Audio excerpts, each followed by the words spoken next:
Бабушка Ольга всегда была доброй и приветливой женщиной, поэтому, когда она вдруг заболела, местные старались помочь ей. Однако даже самые лучшие соседи не могут заменить заботу близкого человека.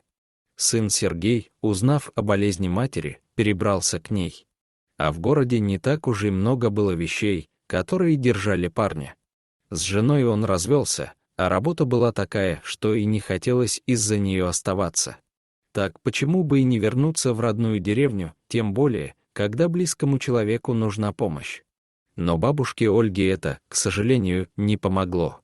Конечно, она была счастлива, что единственный сын теперь всегда рядом, но болезни было на это абсолютно все равно, и она продолжала медленно делать свое дело. К весне Ольги не стало. Сергей после похорон матери сначала хотел снова уехать в город на поиски своего нового счастья. Теперь к мужчине пришло осознание, что он остался абсолютно один во всем этом огромном мире. С бывшей женой они не общались, детей у них не было. Вот и получается, что к своим 40 годам он остался полным одиночкой. Но поразмыслив, Сергей решил остаться в родном доме. Пускай в угасающем селе не так уж много перспектив, но зато вокруг все свои. Никто не обманет, никто не предаст ради собственной выгоды и лишнего куска хлеба. Постепенно мужчина влился в общий уклад жизни, и ему начинало это даже нравиться. Помимо домашнего хозяйства, Сергей часто ходил на охоту и рыбалку, вспоминая детские годы, проведенные на этих просторах. И вот как-то раз из леса парень принес маленького медвежонка. Было видно, что малыш остался без матери. Городские охотники часто промышляли в здешних местах, пользуясь плохим надзором. Не побрезговали, видимо, и мать убить, оставив детеныша на произвол судьбы ради собственной выгоды.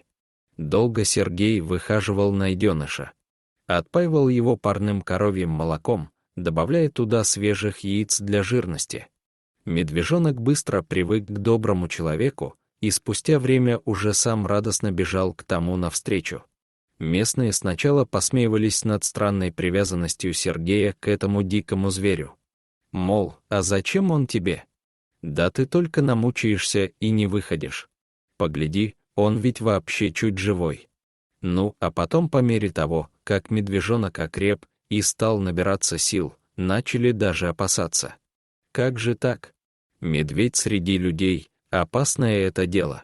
А вдруг взбесится или решит домашним скотом полакомиться? Да такую махину без ружья не остановить. Но медвежонок рос добродушным созданием, особенно ласковым к людям.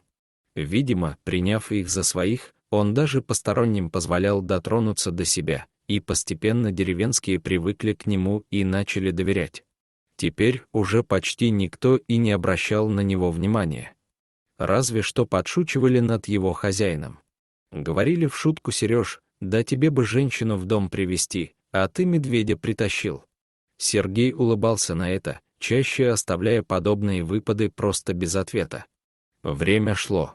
Медведь стал уже практически взрослым животным, однако к лесной жизни он так и не приучился. Даже в спячку он ложился не в лесу, а в дальнем сарае во дворе, где никто не помешал бы ему проспать всю долгую зиму. Да вот только в этот раз раньше срока проснулся косолапый. И, как оказалось, не подвело медвежье сердце. Хозяин его провалился в воду на тонком весеннем льду. Выбраться-то он смог самостоятельно, но без последствий это не прошло. У мужчины началась пневмония. Ни в какую он не хотел обращаться к врачам, считая, что это обычная простуда и скоро пройдет. Однако, чем дальше, тем становилось хуже. А потом было уже поздно. Сергей успел попрощаться со своим косолапым другом, а через несколько дней его не стало. Опустел двор без хозяина. Даже, кажется, их старенький дом опустился, не в силах вынести боль утраты. А что уж говорить о живой душе. 3 дня медведь неустанно ревел, стараясь дозваться до своего хозяина. Но местные почему-то унесли его в лес, на старое церковное кладбище, и закопали в землю.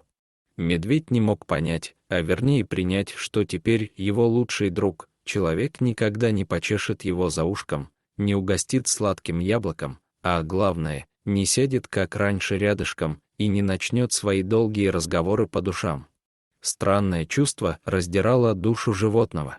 Первый раз он ощущал такое, как будто неведомый хищный зверь забрался в его грудь и пытается разорвать его изнутри.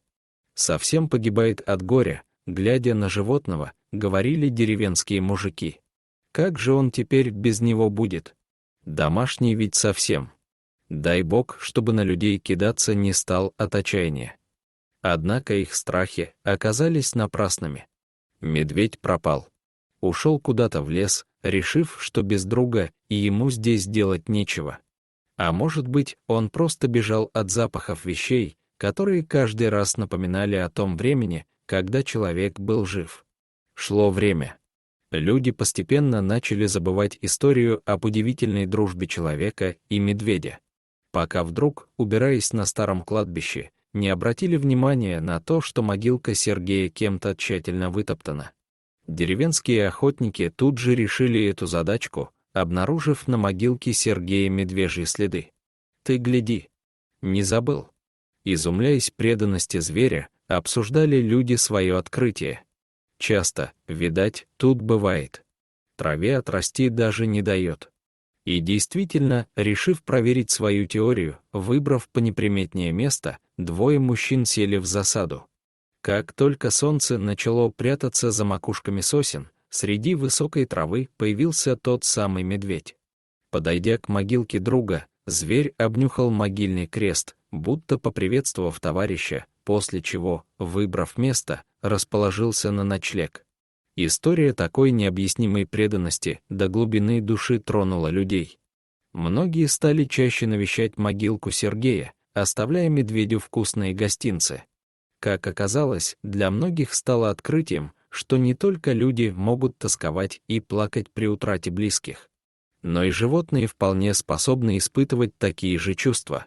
А значит, не такие уж мы и разные.